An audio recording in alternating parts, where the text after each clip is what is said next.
आमचे शिक्षक आमच्यासाठी प्रत्यक्ष देवतुल्य व्यक्ती आहेत आणि त्यांच्या प्रती आमच्या मनातल्या भावना व्यक्त करायचा, त्यांना धन्यवाद द्यायचा दिवस म्हणजे 5 सप्टेंबर.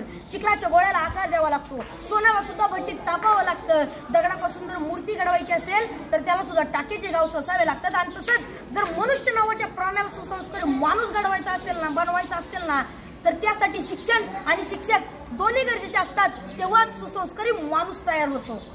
जगावर राज्य करणारा इंग्लंड हा देश आहे आणि या देशाच्या सांस्कृतिक परंपरेने त्यांच्या देशातील शिक्षकांना राष्ट्रपतींइतका सन्मान आणि दर्जा दिला जातो आणि म्हणून तर ते जगावरती राज्य करतात.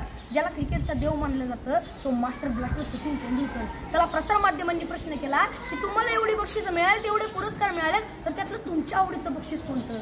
तेव्हा सचिन तेंडुलकरने सुंदर उत्तर दिलं. ते म्हणाले, मला एवढी बक्षीस मिळाली, मला एवढे पुरस्कार मिळालेत, अहो एवढंच काय, मला सर्वोच्च पुरस्कार भारत रत्न मिळालाय, पण त्यातलं माझ्या आवडीचं बक्षीस कोणतं असेल ना, तर ते म्हणजे मला माझ्या आचरेकर सरांनी दिलेली शाबासकीची थाप. ते जेव्हा म्हणतात ना शाबास सचिन, तेव्हा त्यांची ही शाबासकी मला भारत रत्नापेक्षा सुद्धा मोठी आहे.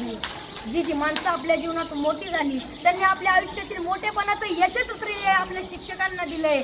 जगामध्ये एक सर्वात जास्त वाचलं जाणारं आणि सर्वात जास्त विक्री होणारं एक पुस्तक आहे आणि त्या पुस्तकाचं नाव आहे 7 Habits to Highly Effective People. यशस्वी लोकांच्या 7 सवयी. आणि हे पुस्तक लिहित असताना ते लेखकाने जवळजवळ 3000पेक्षा जास्त यशस्वी आणि सर्व क्षेत्रातील लोकांच्या मुलाखती घेतल्या होत्या. तर त्यामध्ये जवळजवळ प्रत्येक यशस्वी लोकांनी आपल्या यशाचं श्रेय आपल्या शिक्षकांना दिलंय.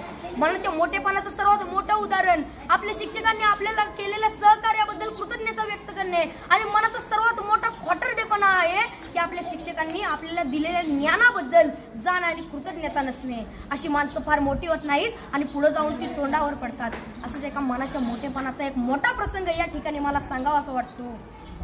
एकदा डॉक्टर बाबासाहेब आंबेडकर इंग्लंडवरून भारतात येत होते. ही बातमी त्यांच्या कार्यकर्त्यांना, त्यांच्या आयोजकांना समजली. त्यांचे कार्यकर्ते बाबासाहेबांच्या विमानाची वाट बघत विमानतळावरती थांबले. बाबासाहेबांचं विमान 2-3 तास लेट होणार होतं, पण तरी सुद्धा त्यांचे कार्यकर्ते त्यांच्या स्वागतासाठी त्यांची विमानतळावर 2-3 तास वाट बघत थांबले आणि 2-3 तासानं बाबासाहेबांचं विमान विमानतळावरती लँड झालं. बाबासाहेब खाली उतरले. बाबासाहेबांचे सर्व कार्यकर्ते बाबासाहेबांच्या दिशेने पळत सुटले. ढोल ताशे वाजू लागले. बाबासाहेबांच्या घोषणांनी आकाश दुमदुमून गेलं. बाबासाहेब आप आगे बढ़ो, हम तुम्हारे साथ है, बाबासाहेबांचा विजय असो अशा घोषणा देत होते. कोण बाबासाहेबांच्या पायात पडत होतं तर कोण त्यांना हार घालत होतं. बाबासाहेबांची नजर समोर गेली तर समोर बसलेला एक म्हातारा माणूस मात्र बाबासाहेबांचा हा कौतुक सोहळा अतिशय प्रेमाने पाहत होता.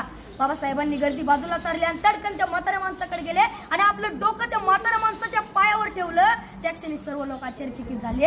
एवढे मोठे प्रखंड पंडित डॉक्टर बाबासाहेब आंबेडकर या म्हाताऱ्या माणसाच्या पाया का पडतायत? त्या क्षणी बाबासाहेब म्हणाले, हेच ते केळुसकर गुरुजी ज्यांनी मला माझ्या लहानपणी शिकवलं.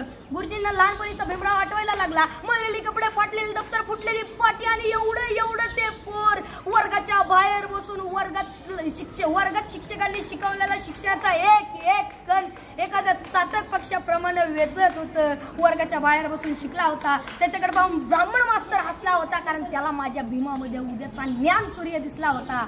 डॉक्टर बाबासाहेब आंबेडकरांना केळुसकर गुरुजींवर प्रचंड प्रेम आणि श्रद्धा होती. मला या ठिकाणी म्हणावं असं वाटतंय, घरट्यातून पिलू उडावे घेऊन दिव्य शक्ती, आकांक्षाचे पंख असतात आणि उंबरठ्यावर भक्ती. तसंच आपण आपल्या आयुष्यात किती जरी मोठं झालं, किती यश संपादन केलं, तरी आपण आपल्या शिक्षकांना आणि आपण आपल्या शाळेला कधी विसरलं नाही पाहिजे. एवढं बोलून मी माझ्या भाषण संपवतो. जय हिंद, जय भारत. Very good.